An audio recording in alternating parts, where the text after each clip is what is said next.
Happy Tuesday. Welcome to the third quarter advisor update meeting. For those of you who don't know me, I'm Tanya Alonso. I am Chief Operating Officer for First Affirmative Financial Network. I am excited for all of the information today. I think Teresa has a lot of information for us to go over today and has been working on this very hard. So I'm going to pass it over to Teresa, our Chief Investment Officer at First Affirmative Financial Network, to get this update started for everybody. Be real quick, housekeeping items, questions that you have in the chat, we always try and take care of those. If not, we'll follow up with the answers after the call. That's something we do pretty consistently for these update meetings, just given the time and the information that is shared. So we appreciate everybody being here, and I will pass it over to Teresa. Excellent. Thank you, Tanya, and thank you all for joining us. It's really great to see everyone. We couldn't be more excited to bring you up to date following our October investment committee meeting. So we held that about 2 weeks ago. We all know the world has changed a lot in the past week. Our focus during the third quarter, which was, again, that was the focus of our meeting. Our focus during the third quarter was bringing on new advisors and new accounts. We added significant assets to our VADIS strategy during the third quarter. We also focused, as many of you know, on annual reoptimizations.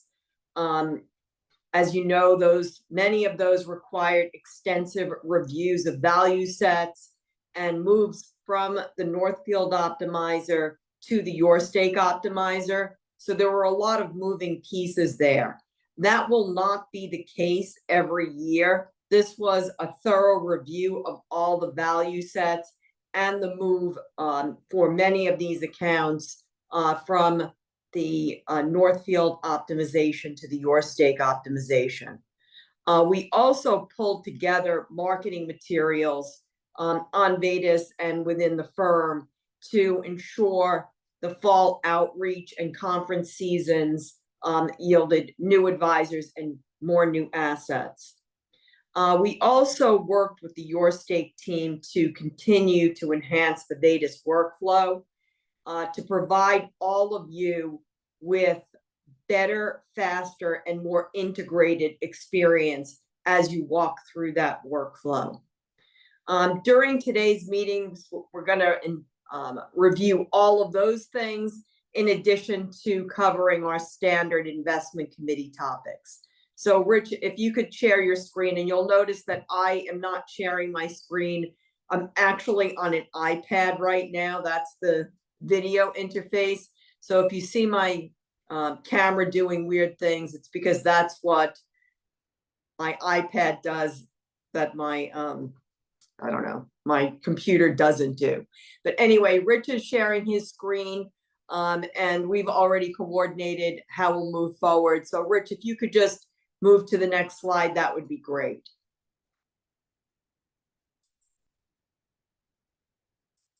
So in our economic and markets review, which is the next topic we'll be covering, we are going to cover continued U.S. economic resilience and equity market strength.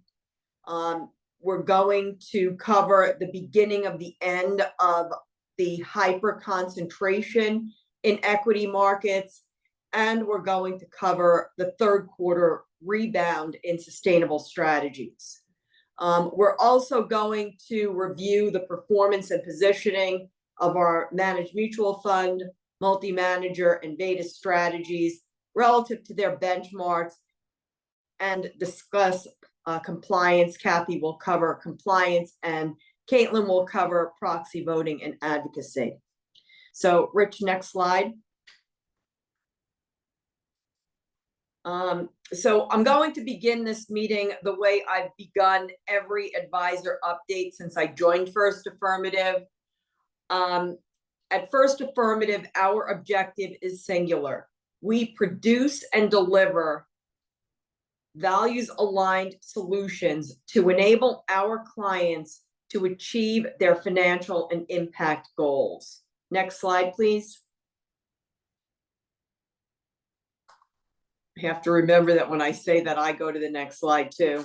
For more than 30 years, First Affirmative has been innovatively and authentically leading the way in values-aligned investing.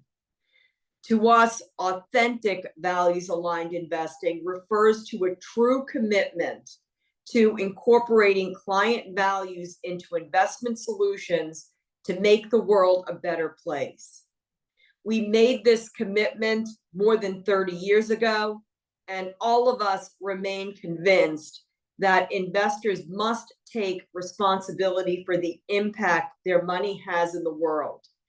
This commitment is what drives us to seek out the latest technologies to enable your clients to achieve competitive financial returns and align their portfolios with their values.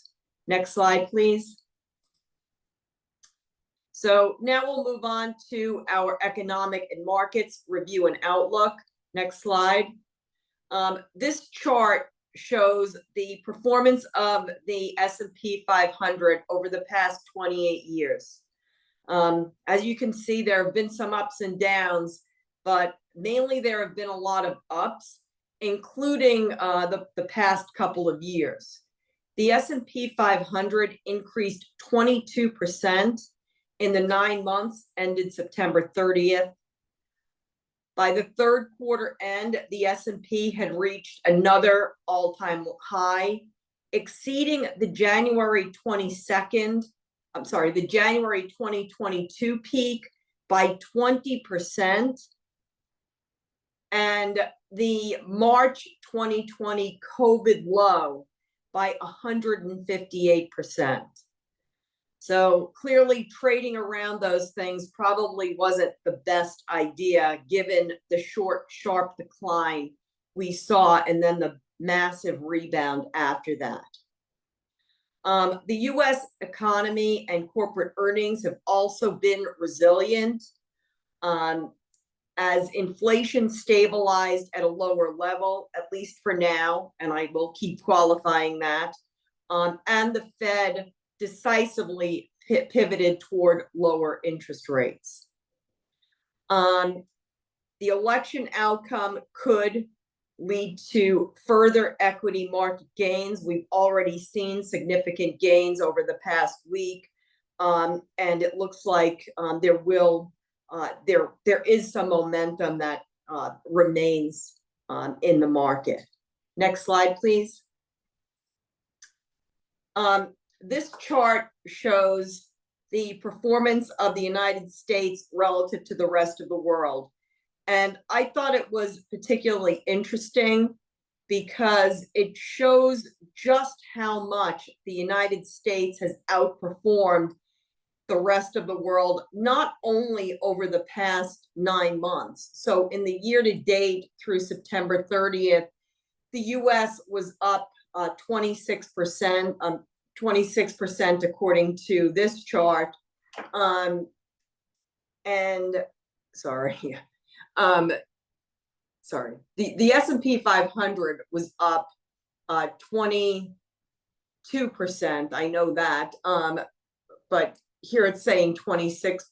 That's last year was up 26%. Over the past 15 years. The S&P 500 was up 14.1%, which is more than double. That's 14.1% annually, which is more than double the increase of the MSCI All Country World Index and the EFI, which is all developed markets outside the United States. As a result of this extraordinary performance and driven in part by the Magnificent Seven, the US equity market now comprises 72% of the developed world equity market index. This is the MSCI World Index. and the Magnificent Seven comprise 21% of the MSCI World Index. One other fun fact, which is not represented on this table, NVIDIA's market cap alone is equal to that of all 2,000 of the small cap companies in the Russell 2000.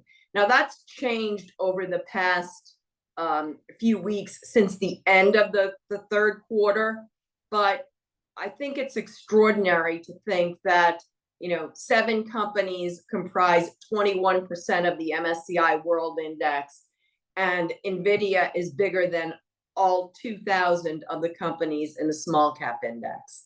Next slide, please.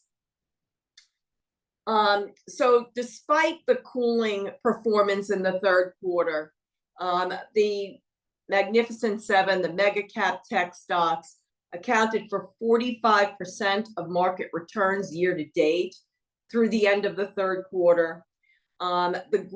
This group of stocks was up 35% year to date, compared with 11% for the other 493 stocks. So bottom line, if you weren't in these stocks, you underperformed the market. Next slide. But that began to change in the third quarter.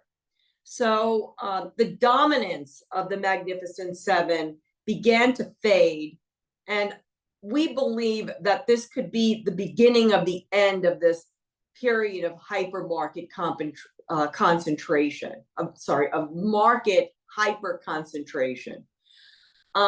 These stocks underperformed the broader market in the third quarter, as number one, profit taking emerged after strong gains. Number two, rising bond yields dampened growth stock valuations, at least early in the quarter. And number three, investors rotated into more cyclical areas as the sustainability of US economic growth became more widely accepted. Next slide, please. So this chart shows the concentration of companies within the US equity market. You know, there's been a lot of questions on whether, you know, if the bubble bursts, and it's always described that way, if the bubble bursts and these companies collapse, you know, will these companies collapse and that will bring the rest of the market down with it? And bottom line, we just don't think so. This is not the dot-com bubble of the mid-1990s to 2000s. And anybody who remembers this will remember that we were valuing companies at the time. Well, we may not have been, but the analysts covering those companies at the time were valuing those companies based on, quote, the number of eyeballs, quote, that viewed whatever screen they were looking at, rather than earnings, which essentially were non-existent for most dot-com companies. In contrast, the Magnificent Seven have surged higher, but so have their earnings, particularly NVIDIA's. And that's represented in the chart on this page on the bottom left. I mean, you can see that the earnings growth, well, on the left, I'm sorry, on the right side of the page as we look at it, the earnings growth has far exceeded the rest of the market, and the profit margins of those Magnificent Seven companies are significantly higher than the rest of the market. Next slide, please. Next, we're going to turn to inflation and interest rate, and then we'll circle back to the market after that. At its September meeting, as you all know, the Federal Reserve lowered the Fed funds rate by 50 basis points from 5.33% to 4.83%. This is the first time in 4 years the Fed eased monetary policy. And this reflected the progress that has been made toward the Fed's dual inflation and unemployment mandates. Despite the pressure on the Fed to ease earlier in the year, the Fed did maintain that higher for longer approach through September. And it really was emphasizing its commitment to fighting inflation. As inflation continued to cool in the third quarter, moving toward the 2% target that the Fed has, and unemployment remained steady, the Fed slashed interest rates by 50 basis points in one fell swoop. So the chart that you're looking at is my favorite inflation and interest rates chart. And the reason for that is it shows real yields. And most importantly is in that little box, you can see that real yields as of the end of September were 0.54% or 54 basis points, which is significantly lower than the period from 1958 to the present. So real yields remain extremely low, even though inflation has come down and interest rates have held steady or gone up a little bit. So this is really important because it suggests that interest rates could remain relatively stable as we move forward, but not come down as many people are expecting. Next slide, please. So this chart shows 10-year US Treasury yields as of this morning. So 10-year yields increased from a low of 3.64% the day before the Fed announced its September 18th rate cut. So basically on the 17th, they were 3.64%. And this morning it was 4.394%, which is a pretty significant rise in the 10-year in a period where the Fed cut interest rates once. There was anticipation it would cut interest rates again. It did that last week. And now there's been a further increase in the 10-year. So again, this does suggest that market participants believe rates may stabilize at around current levels. And importantly, and this is something that we've focused on in the past, higher for longer interest rates will not only affect consumers and debt-laden businesses, but also the federal government. Rich, next slide. So this slide shows U.S. government federal finances as presented by J.P. Morgan. And to me, the most important data is on the left side of that chart. In 2024, the federal government is slated to spend $892 billion on net interest expense. That's only 6% less than it will spend on defense this year. And it's in line with the government's spending on non-defense discretionary items. And non-defense discretionary items are everything other than Social Security, Medicare, and Medicaid. So the fact is that as interest rates rise or stay where they are, the government spends more and more money on net interest expense, and there will come a point where net interest expense is bigger than everything else in the federal budget, which means it will be really difficult to cut the deficit without dramatically reducing various programs. So, and just to put this in perspective, these numbers are at the bottom in that little box on the left side.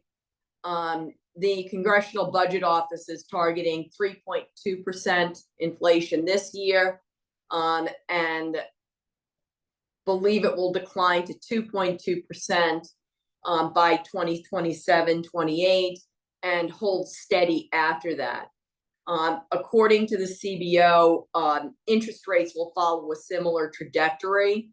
And even if interest rates were even a little bit higher, which is the red line in the chart on the right, there will be a significant increase in net interest expense for the government.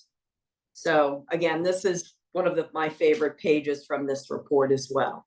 Next, we move on to market valuations. Rich, next page, please. And this chart shows the current next 12 months. So based on current data, PE versus the 10-year high, low, and average for each sector. And the next page will show the same information by geographic region and by market category. And what this shows should not be a surprise to anyone. Overall, global equity markets were fairly valued at the time this chart was produced. Growth expectations, it seems, have increased, and as a result, the markets have rallied. But the valuations of growth-oriented categories, including the Russell 1000, the S&P 500, and information technology, are above their 10-year averages. Global small cap stocks and value-oriented sectors like energy and utilities were, at the time this chart was produced, below their 10-year averages. And according to FactSet, based on the average improvement in earnings growth during the current earnings season, earnings will probably increase 7% in the third quarter, and they're also forecasting 7% growth in 2025. And again, that's before any changes are made. So this is what this chart looks like for the sectors. And Rich, if you could go to the next page. And this is by regions and styles. So you can just look across the page. The little dot is where we are right now. And the little bar is the 10-year average. And then you can see the high and low by the big red bars. So I think this is a really good chart. Again, it does show that the markets are about fairly valued based on earnings for the next 12 months. Next page, Rich. So this chart, well, actually these two charts I pulled from an Invesco report that I received yesterday. And it shows the returns of the markets for the 1 week, year to date, 1 year. And this is important because it shows not only traditional asset classes in the chart on the left, but also alternatives. So you can see that over the past week since the election, the market was up. The Dow was up 4.6%, the S&P 500 4.7%, the NASDAQ up 5.8%. Global markets really haven't done much in the past week, but the ACWI was driven up by the United States. But I think more interesting than that, Bitcoin was up 10.9% over the past week. So anyone who's been brave enough to be invested in Bitcoin did really well over the past week. I am not going to talk about the election, but many market observers before the election were saying that unlike its impact on our psyches, presidential elections historically have had little direct impact on stock market performance. That said, the recent US election signals significant policy changes and a clear mandate to move those changes forward. So, there are some things that are are likely to spur growth as we move forward. Most importantly, deregulation and lower corporate and individual taxes will spur growth. I'm sort of unsure on the tariff issue. The threat of higher tariffs already seems to be leading companies to plan to insource production, i.e. move production from wherever it is now back into the United States, which is good for growth. And higher tariffs definitely will lead to fairer terms of trade with China. However, I don't know about the inflationary impact of the tariffs or even when they may or will be imposed. So I think that remains a question from both the growth and inflation perspectives. Finally, drill baby drill, which I know we all hate, is good for investment, it's good for growth, and it's good for inflation because it will probably lead to higher oil prices, even if the US doesn't suddenly decide to, open the spigots. I think there will be a reaction outside the US to make sure that we don't start drilling and producing so much oil again, because that would not be very good for the other oil producing nations out there. So I think supply will increase regardless.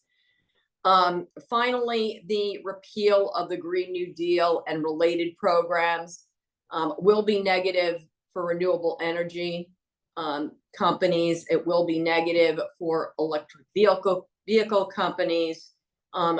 Those two basically have already been crushed, so I don't know how much lower they can go, although, the downside is zero, but we're not going to go there. But there is likely to be some sort of equilibrium where,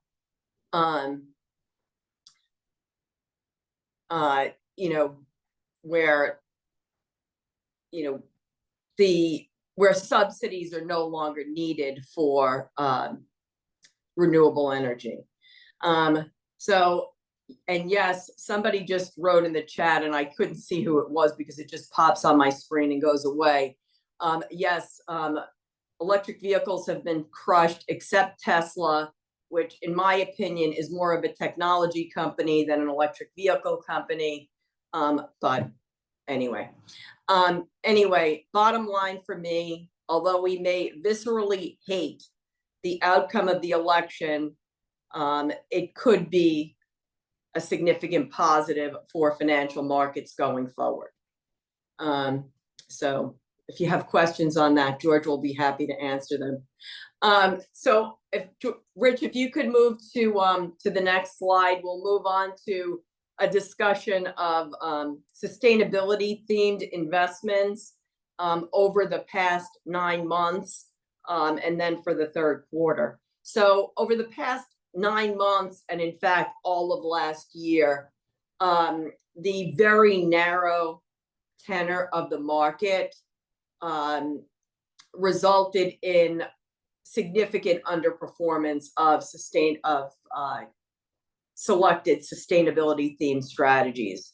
So if you look at the data that is presented here, you can see that most sustainable strategies, or many sustainable strategies, did underperform the market, and that's what we saw in the first 9 months of the year. But Rich, if you could go to the next slide, in the third quarter, those same strategies outperformed the market, outperformed most of the major indices. And our thought was that our thought is that the broadening out of Rich. Did I put these in the wrong order? Oh, you know what? I think I put the same slide in twice, which I'm really sorry about. But the second slide that is in the market commentary shows the performance of, oh no, it's just labeled incorrectly. Okay. So in the third quarter, Maurice, was I sustainability. supposed to switch slides? What, Rich? Was I supposed to switch slides? Yeah, but I don't think it. Yeah, if you could go to the slide that's labeled 18, which I think is the one you're on. Yes. Okay, so this slide is labeled incorrectly. This is the performance of sustainability themed ETFs for the period for the third quarter. So June 30th to September 30th.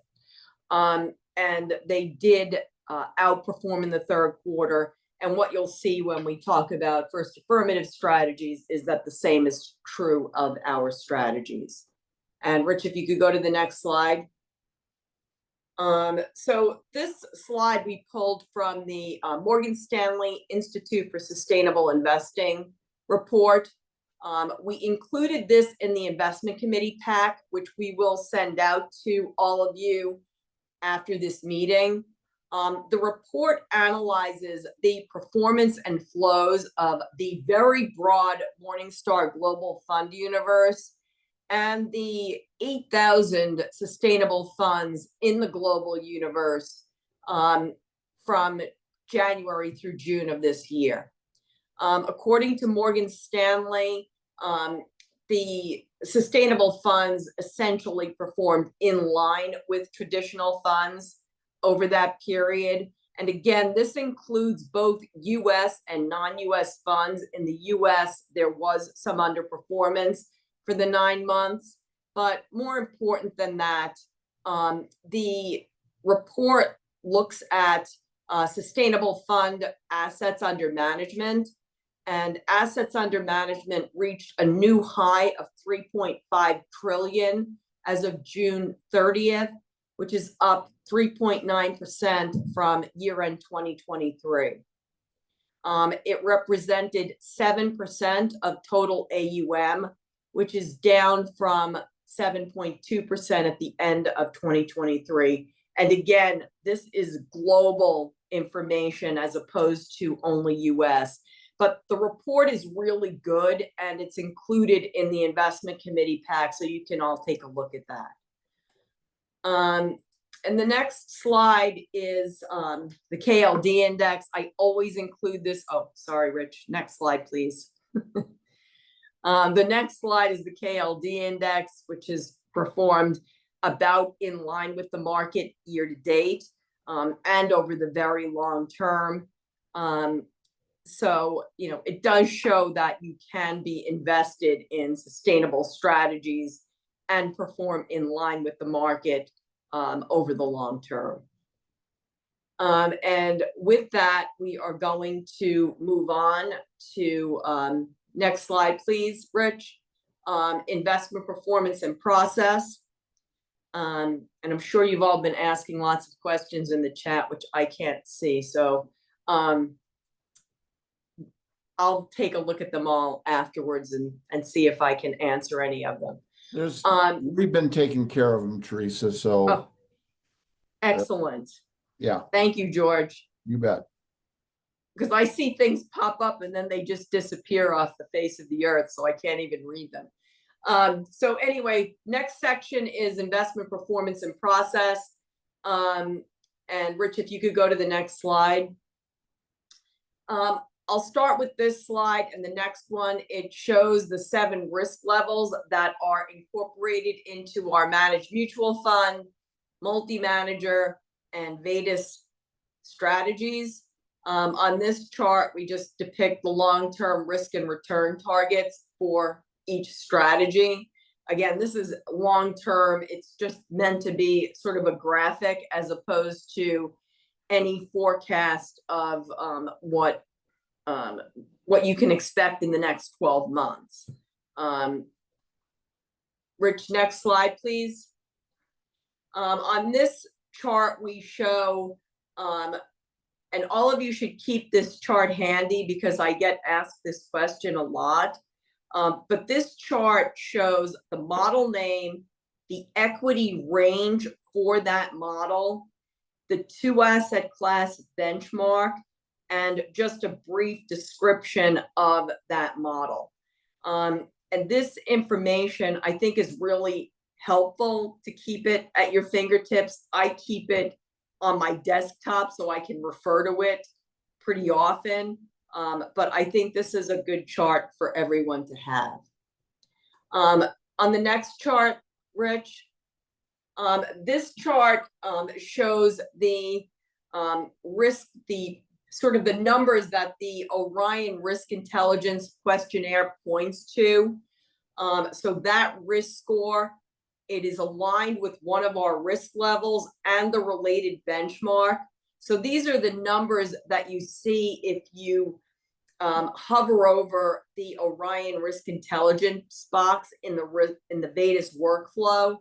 And we hope that this chart is helpful in that it helps you explain or think through how these scores align. So they're not precisely on top of each other. In fact, in some cases, they're not even close, but this is how they all line up. So on the next we'll talk, sorry, next slide, Rich. And actually you can go to the next one too. Next, we're going to be talking about our managed mutual fund strategies. And the next few pages, we're going to kind of skip through these since I doubt many of you can actually read these numbers.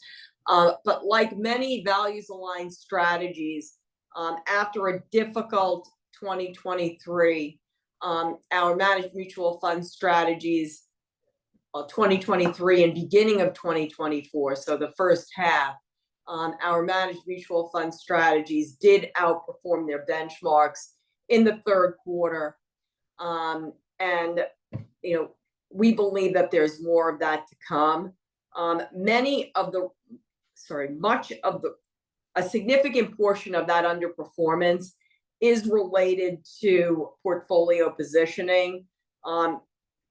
Most of the mutual funds that we are investing in these values aligned strategies, both traditional SRI and fossil fuel free, which is on the next page, most of these do not have the massive exposure to the Magnificent Seven that the market has. And as a result, it's very difficult for these strategies to outperform in a period when those stocks are doing as well as they did.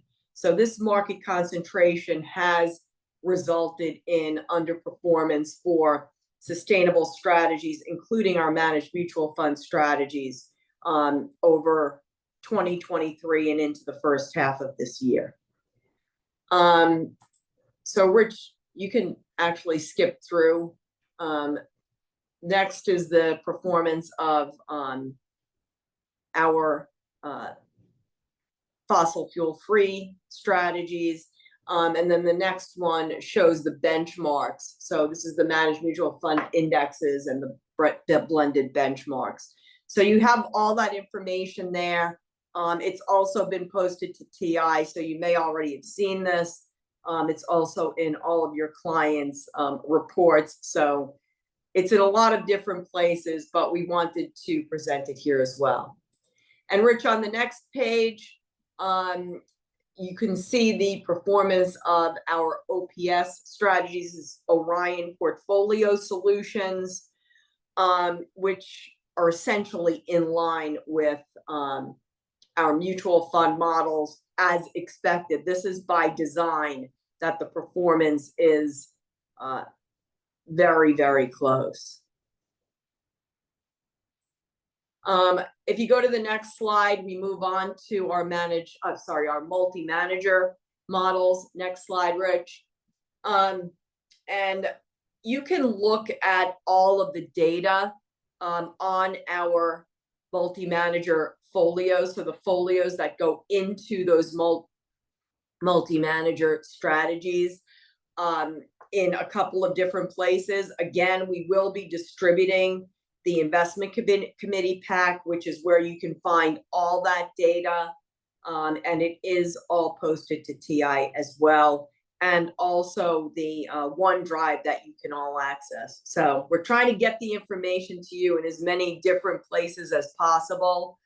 So you should be able to access all of that performance data.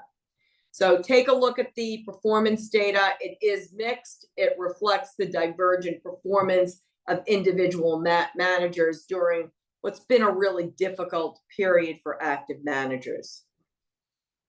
Just two multi-manager program process reminders, exclusions. Many of our portfolios do have exclusions. Our multi-manager portfolios do have exclusions associated with them. Many of them contain a lot of names, and applying these large exclusion lists to our folio managers can lead to large tracking errors relative to the models themselves. That's just a warning for you. We're not removing previously incorporated screens, but you should be aware that these screens are not maintained to the extent that, you know, YourStake is updating their screens as data comes in. And we will not add additional exclusion screens to multi-manager accounts. The other reminder is on tax loss harvesting. We're going to provide an example of tax loss harvesting when we get to VADIS.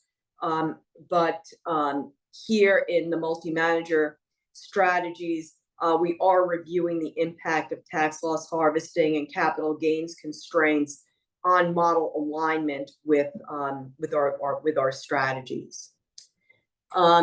So next slide, please. So next we talk about VADIS, and our focus in 2024 has been to work with the YourStake team to enhance the VADIS workflow, to provide advisors with a better, faster, and more integrated experience. On the next slide, Rich. During our discussion of VADIS in the investment committee meeting, we focused on performance. Third quarter performance was good. However, like various other strategies, performance has been mixed for the year-to-date and one-year periods. And you should be aware that different value sets have been yielding different performance. And we are reviewing that at this point, and we will reach out directly to advisors where we're seeing significant divergence in performance versus our other VADIS accounts based on value sets. We did talk about the Affirmative ESG to VADIS transition process, and we have made tremendous progress there. So I want to thank all advisors for transitioning their accounts. We're almost done with that process. And then First Affirmative and YourStake jointly have been focusing on asset growth, VADIS workflow, as I said, to improve efficiency, and enhancements, including the introduction of the YourStake optimizer, and now giving advisors the ability to optimize portfolios in the VADIS workflow. And also amazing updates to an advisor core, which I pulled a couple of pages out of an advisor core that we ran recently for a client. And it's really, really important for you to just understand the power of what you can do with this stuff. So Rich, if you could move to the next slide, and we will move quickly through these. This slide shows the client's existing portfolio, which is in blue, the VADIS portfolio, which is in green, and the benchmark in purple, all on one slide. It looks a lot better in the advisor core report, which is published in a vertical way as opposed to horizontal, but this was the best I could do in getting it into the slide. So Rich, if you could move to the next page. Again, we're looking at the client's current holdings in blue, the benchmark in purple, and the optimal portfolio in green. And again, it's very powerful to show the values alignment and how much it improves with the move from the existing portfolio to VADIS, and how much better both of those are versus the benchmark. And importantly, this is one of our multi-manager accounts. So, when you're looking at this, all portfolios are not that well aligned with the client's values. The next slide. Teresa, Yeah, can I just say a note about this? sure. It should be noted that currently we're only able to compare 3 portfolios if the portfolio is ran in YourStake and optimized there. But we are working with YourStake to be able to get Northfield portfolios in here as well, to be able to compare them to the current portfolios as well. That's right. And we can compare the optimal portfolio and the current portfolio. What we can't do is compare the optimal portfolio, the benchmark, and the current portfolio. So we can't do the 3 portfolio or the 3 thing comparison, but we will soon be able to do that. So Rich, if you go to the next slide, again, this looks at the 3 portfolios by asset class. The next slide looks at returns for the 3 portfolios. Again, a very powerful presentation if you're talking to a client about transitioning from one portfolio type to another. And then, the last one I pulled out was on concentration.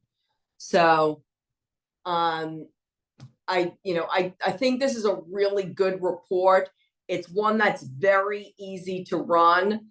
And YourStake will be hosting an advisor forum on the 18th of November at 4:30 Eastern time. I would urge you all to join if you'd like to learn more about how to do this and how to optimize using the YourStake optimizer as part of your VADIS workflow. At this point, I'm going to turn over to Sarah, who's going to walk you through a quick tax analysis. So Rich, if you could go to the next slide. Excuse me. So we wanted to bring this up because we wanted to show you an example of an account that we ran without any tax restrictions and one with tax restrictions. So as you all know, with the strong equity markets, we've seen just a huge growth in some of these positions. And so when we're trying to run optimizations, we are running into some higher gains than we've seen in the past. And so with this one, the example, the account is 942,000. When we run it with no restrictions, we see a tracking error of 1.33. The SMID allocation is 39%.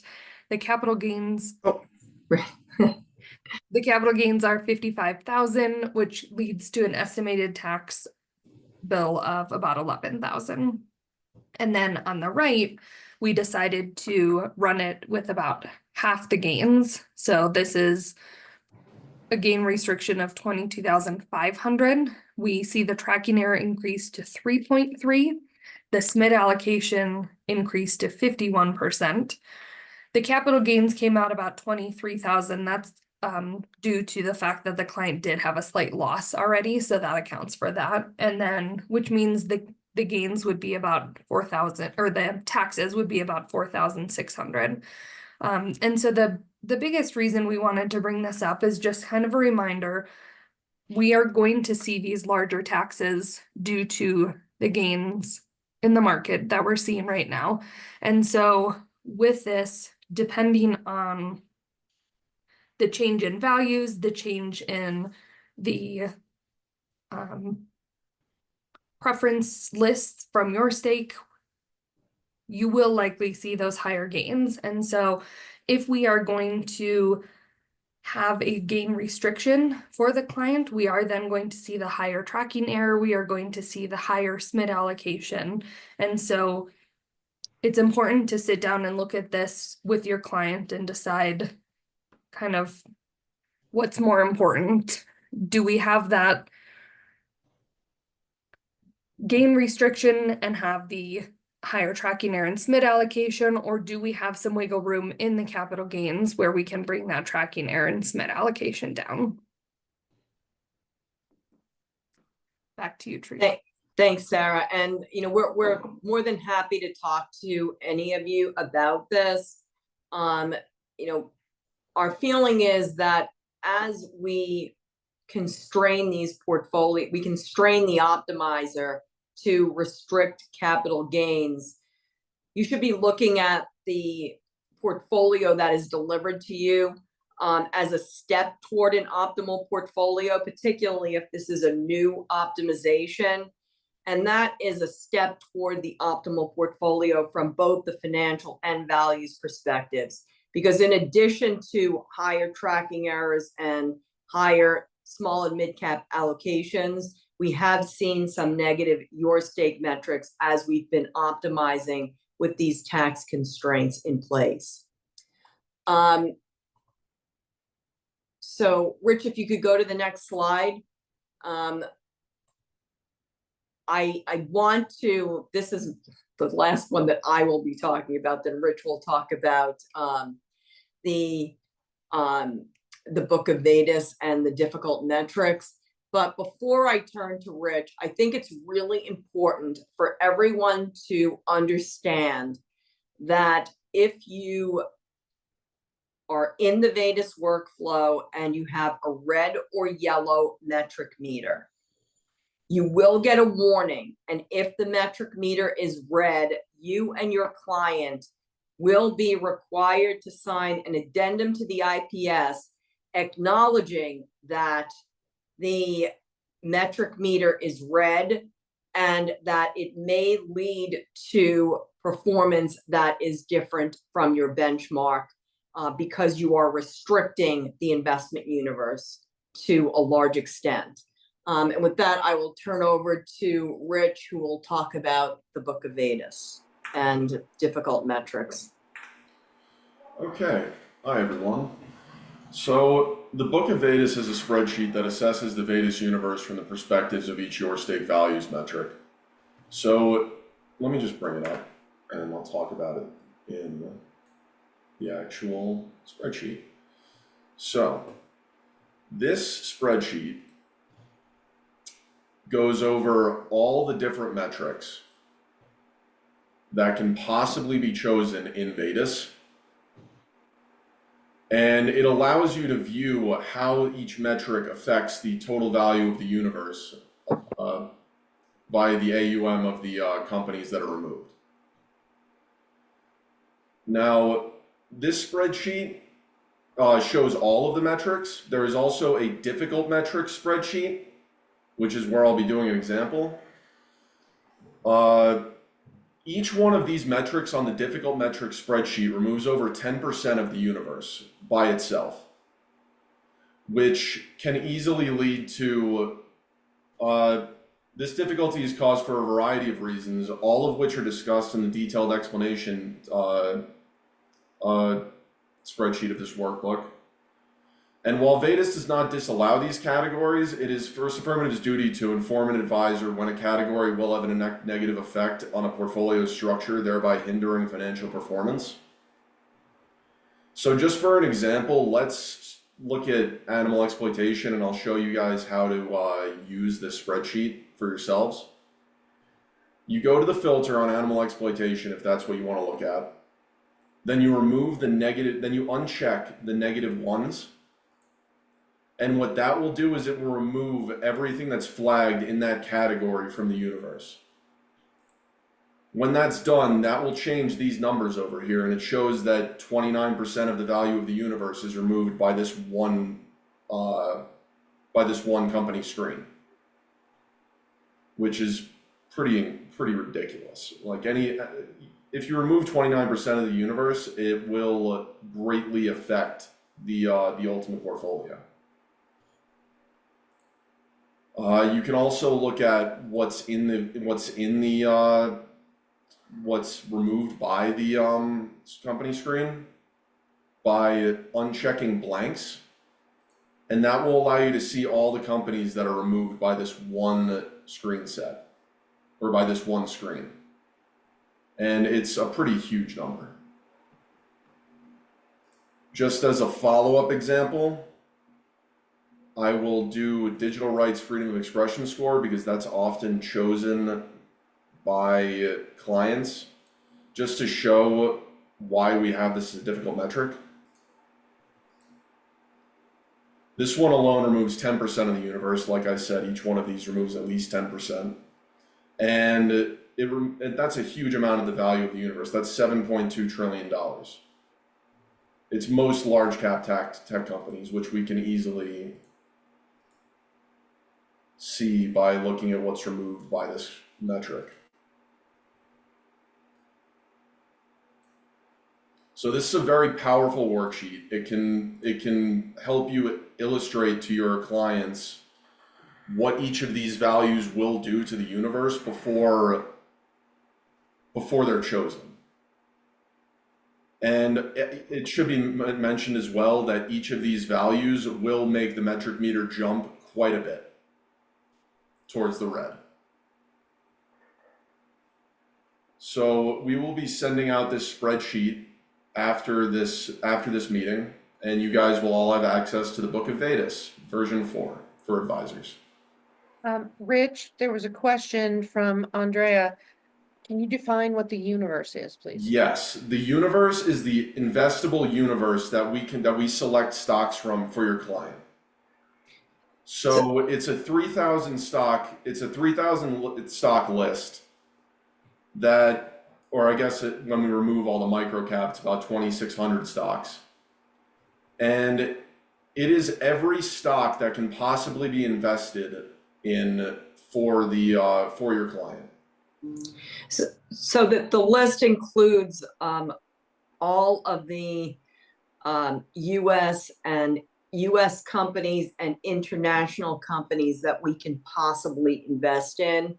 And it's a larger list than the MSCI ACWI. So it does include a very, very broad range of companies. Yes. So can I clarify, that means it's it pre-screens, there's no screenings attached in terms of any of the values or anything? No, no. Okay. This is before any values are applied to the universe. And that's why, something like animal exploitation, which takes out almost 30% of the universe, is so important for us to avoid. Yeah. Removes about $20 trillion from the universe. Animal exploitation. And it removes, you can see the exact amount of companies that it removes right here. So it removes 22 companies from mega cap. It removes over 200 companies from large cap. It removes about 200 companies from mid cap and about 220 companies from small cap. So it shows you exactly what is being removed by each of these categories when you switch them on. Okay, I think we should continue. Rich, if you could go to the next slide. Yeah, let me just get back to the presentation. Oh, that's right. Okay, so we're on the next slide. Okay, I included this slide because we worked hard, and the YourStake team worked very hard to develop marketing materials for VADIS. We have delivered a VADIS overview, VADIS Planet Protector piece, which shows your clients, what they can do and the different ways that that you as an advisor can present to them the various broad categories that are built into the VADIS workflow. And then most importantly, and I would urge you all to take a look at this, is the guide to client conversations about VADIS. It's an excellent piece and it will help you in conversations with new clients and also with existing clients who just need a refresher on VADIS. And then we also introduced under Tanya's leadership, our quarterly advisor update. And, you should all have received our third quarter market commentary, which also includes all of the charts that you just saw, with the exception of the one that was from the past week. Okay, and that is it from us. I know it's already 2:00, but if you could stay for a few more minutes, Caitlin will just talk briefly about proxy voting and advocacy, and then Kathy has some important information to share on compliance. So Caitlin? Yeah, Oh, Rich, next slide, please. thanks, Teresa. This is going to be pretty quick. As most of you know, I was out on maternity leave for all of Q3. So I am back now, and we are in filing season. So we just did our first co-file on Friday. And I'm vetting some more potential shareholder resolutions right now. And this slide is just a reminder of what qualifying shares are and then the process. So if your client did have qualifying shares, I would need the authorization form. Sarah would set them aside in advocacy, and then First Affirmative will give updates to the advisor on the progress along the way. Other than that, I am working on the year-end review, which will show the proxy voting results from the 23-24 season, which ended June 30th. So that will be something to look forward to in the next month or so. And that is it for me. Okay, thanks, Caitlin. Rich, if we could move on. I think 2 slides ahead. Kathy? Yeah, I'm ready. Okay. I'll go through this really quickly. I attended Schwab's RIA compliance review that they do twice a year. They used to do them in person. Now they do them as webinars, and they're always filled with really interesting and current information that we should all take a look at. I'll go through these rather quickly. This slide is talking about the fact that $390 million in fines have been levied by the SEC for BDs and RIAs that are not capturing all the client correspondence. Not all of it is being archived, like text messages, etc. So that's where the risk is, and that's what our policy is designed to avoid. The marketing rule, there have been 9 firms fined 1.2 million for a variety of reasons. Next slide, please, Rich. Some of the reasons are untrue statements, claiming membership where none exist. I'm gonna say this one. Please hear this next one in Jennifer Coolidge's voice. Claiming investing is conflict-free, dumbass. And not properly disclosing endorsements. Next slide, please. The Financial Crimes Enforcement Network, or FinCEN, has been trying to implement an AML requirement for RIAs for many, many years. They finally pushed it through, and we'll all have to comply with it by January 1st of 2026. I think this is stupid. You can quote me. This requires us to obtain information about a client's identity to make sure they're not, bad actors, for lack of a better word. And then we'll send in the paperwork to our custodians who are doing the same thing. So it is redundant work. I don't know why they finally were able to push it through, but we will be looking into ways to for our firm to check this information. For, you know, so that we're in compliance in 2026. Next slide, please. Here's more details about, what the requirements are. So when you get this slide pack, you can look more closely at these. And next slide, please. Okay. Oh, sorry. Go back once. Which? One of the things that we'll be looking at is the different products that allow us to check customer identities. One of them is built into Orion, but it's very expensive. It's LexisNexis, and it's based on number of accounts, and it's not number of accounts that you run through the program, it's the number of accounts you have. So the base service for up to 5,000 clients is $4,800 annually. And the premium service option is $8,900. So you can see that, you know, we'll have to do some digging. So next slide, please, Rich. They made some amendments to Reg SP. Most of it is surrounding notification to clients. There's a 30-day requirement to notify clients if their PII has been might have been involved in an incident. So and that requirement is for the clients, any regulators, and the commission itself. So it's important to get to see that we have to do all of those things. Next slide, please. So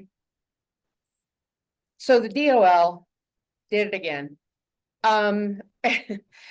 The DOL rule, fiduciary rule 2.0, is still in effect, according to Fred Reich from Fager, Drinker, Biddle, and Reith. He has done the most research on the DOL rule that I've ever seen since it first came up under President Obama. So we've had a rule, it was overturned, we had another rule, they adapted that rule passed, and we have a process to follow for that. But then they wanted to add some more rules. And so there have been 2 stays by different courts on the fiduciary rule 3.0. So 3.0 isn't going to go into effect, but 2.0 is still in effect. Even though the rule was stayed, or the changes to the rule were stayed, it is expected, according to Schwab's analysts, that they will continue with enforcement and examinations. So, you know, it's not gone away, unfortunately. Next slide, please, Rich.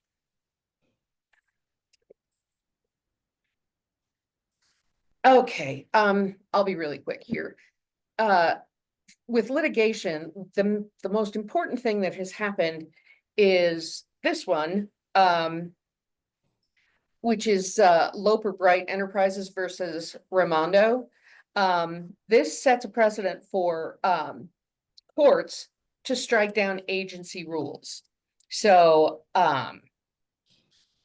what could likely happen here is that it will slow the final rule process, because that litigation really opened up the court's ability to strike things down. So the regulators will take more time to create the final rule so that they don't get overturned. And it'll increase the current rate of litigation, which is concerning, because that means there will be, even if this continues, the judiciary would have more broader powers, sorry. Next slide, please, Rich. And these other two litigations don't really have any effect on First Affirmative or you guys. This is about private fund advisors, and this one is about the FTC striking down non-compete clauses. Next slide, please, Rich. Okay, and finally, I'm just gonna go through these really quickly. These are the rules to watch according to Schwab. The cybersecurity risk management rule that is still pending is in its final stage. And it, again, this also will track notification of clients and regulators. There's more information about that in my notes that will go along with this presentation. So I'll just skip to the really important one. The enhanced disclosure for ESG. This rule was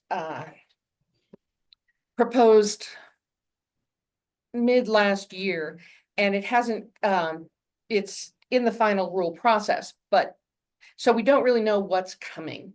Especially because the way they refer to the rule in the abstract that I have here is that for some reason they're writing this as if ESG is a new concept from the woke crowd, and that, you know, we haven't been around for 30 odd years. And the other thing that they are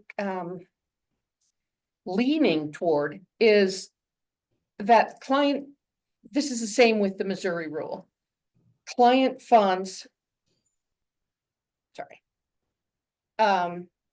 The SEC is approaching this as if the client funds are being invested in using ESG guidance without their knowledge. And that's why Missouri had their rule where they had to sign this form. That's now been overturned, thankfully. But that's the way that these things read, is that we're sneaking this in. So we're not. But we'll probably have to go through a number of different things to get that point across as this goes forward. Next one is oversight of vendors, which, you know, we do due diligence on investments, etc. But this is for anything that would contain client PII. So we need to make sure that that's up to date and our clients are protected. And finally, there are two rules that were overturned or that might be proposed. One of them is and both of these have to do with using sorry, Alan, PII is personal identifiable information. Both of these have to do with artificial intelligence. And they're just, since we don't do anything with pure robos, our policies and procedures in VADIS and what we do with YourStake are already compliant. But if they reissue these rules, we'll have to watch and see if there's anything that we have to change. So with that, I'm done. Thank you for staying on and listening. If anybody has any questions, were there questions? Oh, yeah. Rich, you can go to the last slide, which is, are there questions? Oh, okay. Alan asks about CE ethics, CE requirements from FINRA. I can't remember off the top of my head, Alan, and I'll check if California has passed or has appropriated the CE ethics rule. So federally, we are required to do CE. ethics and operations. And if California, but the states have to approve it before the advisor in that state has to do it. So last time I looked, there are only about 12 states, and I can't remember if California was one of them. Oh, yes, looks like it is. I think it is. There are CE credits available for this. Your best bet is to go to FINRA, because they'll give you resources on where you can take or get the credits covered. When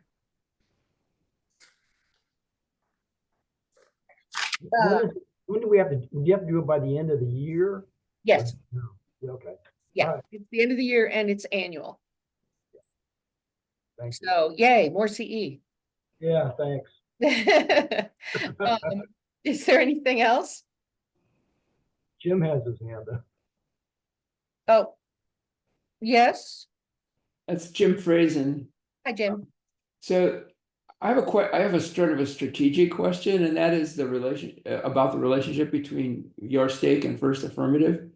And it seems like over the last couple of years, YourStake and First Affirmative have been pulling closer together. And YourStake is doing more stuff to enhance the ability of First Affirmative to service advisors and clients. But I'm wondering what the long-term implications are or potential are for this relationship. I mean, is it YourStake is independent, it has angel investors, First Affirmative is independent, but the relationship is getting closer and closer. And I just wonder if there's somebody's looking at the potential for, are there risks involved? Are there more benefits than risk, or has somebody evaluated this? Well, I hope my question's clear. we've certainly evaluated it. And they are providing us with terrific services that we wouldn't be able to implement without them. We have not gone further in what the relationship will be in the future, but that's something that we Teresa talks to Gabe and Patrick once a week at least, and some of that is from is about what they're building and how to build it better for all advisors and for First Affirmative. But we on our leadership team calls also talk about what the relationship will look like in future, or what we hope it will look like. Teresa, what do you want to add anything there? I would just like to add that YourStake has been a phenomenal partner for First Affirmative, and I hope they would say the same, and I believe they would say the same about us. And we are working with them exclusively on the Values Aligned Direct Index solution. They are not working with anyone else on that particular solution. So I think it's a real privilege for First Affirmative and for all of you to have the access to the YourStake team that you have. And we've been contributing a lot to the efficacy of the various offerings at YourStake. So I think it's really been a symbiotic relationship, and I think it will continue to be one. Can I just say one more thing, Teresa and Kathy? My recollection was that at one point, YourStake was actually providing VADIS type services to other firms, and so my question is, I mean, is there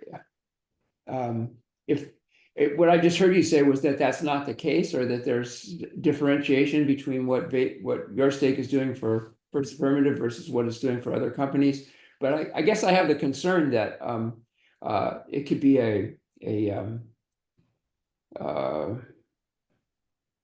kind of more of it could become less of a strategic advantage for us to be using YourStake if YourStake is actually making these this technology available to just anybody who walks in the door. Jim, a lot of what they're working on, is, specific to First Affirmative. And,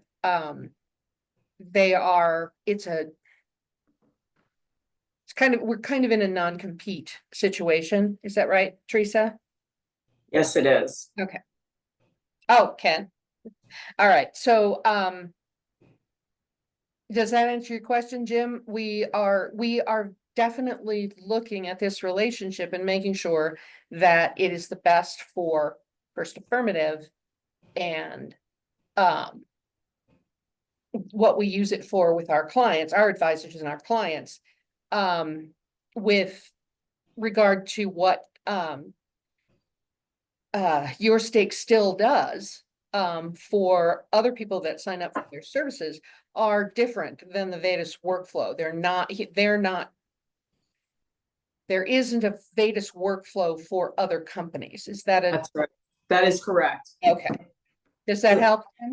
Yeah, it does, but still my question is like, because YourStake is it has angel investors, and I mean, I love YourStake, and I love Gabe, and I love the whole crew over there. I think they're doing a fabulous job, just like you. I mean, my appreciation of them is, probably similar or as good, like all the people at First Affirmative. My concern is that if somebody were to get a hold of YourStake, buy them out, or acquire it in some kind of way, that all that proprietary information that is being built up now would be, could potentially be available elsewhere. I mean, you may have agreements that would never happen, that kind of a thing, but it's just like, I'm just concerned about it, because it's such a huge strategic advantage for us advisors and for First Affirmative, that I just have concerns about, where it could possibly go. Well, I would just, this is George. I appreciate those concerns. To project into the future, if somebody's going to buy something, our opinion is that that's unlikely. And that, and certainly that our client information is protected, but, it's just, I mean, we will do the best we can to protect our advisors and our clients and work with the best strategic partner that we've ever been able to work with. So I think that's the best we can do. Well, I appreciate that. And I have one last question, if I'm not hogging the space here. And that is giving up the Northfield optimizer, I mean, we're not giving up the Northfield optimizer. We have an alternative for certain use cases where the Northfield optimizer is not necessary, but we are not giving it up. Oh, I see. Okay. All right. So Jim, just so you know, so for accounts that are taxable and $250,000 or more, we are using the Northfield. We will continue to use the Northfield optimizer going forward. For accounts that are under 250,000, and all tax deferred accounts, we're using the YourStake optimizer. Okay. All right. And it's just better that way, or is it? I mean, can you say something? It's much more efficient that way. Much more efficient. And the quality of the data that you are getting in the advisor core report is it's extremely high quality data. And that sort of 3 portfolio comparison that you saw, or 2 portfolio plus benchmark comparison that you saw, is available with the YourStake optimizer.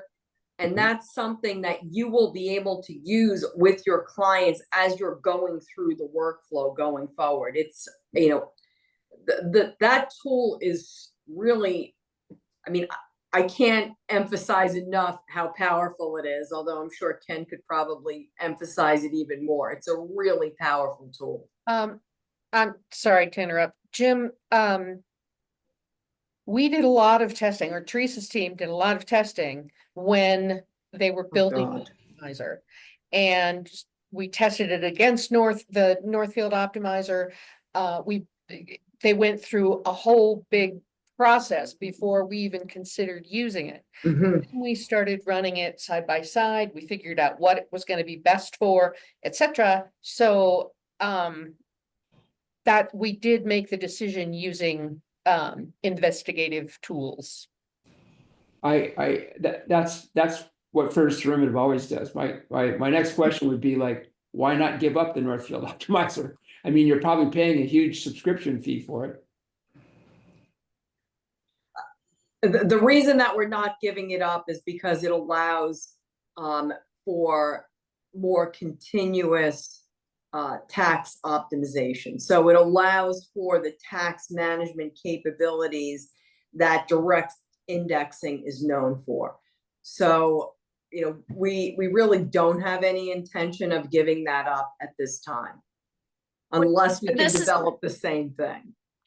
Hey, Teresa, it's Tanya. I wonder if it would be beneficial to add some of this information into the advisor update to spell out some of the what each one does or something, and then that would be just in the essence of time, and then so that they can have that at their fingertips. Yep. Well, So I'm happy to do that with the next update. Is add Excellent. some Thank some you very detail much. of it. I'm not trying to be a shit disturber here. I was just like very interested and curious, and I love the relationship between the two companies, and I'm just, want to see it, grow and flourish. So I just had questions, but thank you very much. No, I think this is, Jim, this is the perfect type of information that we want to get out there that's useful for everybody. So I think that that's, but what we want to be able to help everybody out there with the information. So this is perfect. Thank you. Okay. And I'd like to just make one comment before we go as a reminder. I sent something out.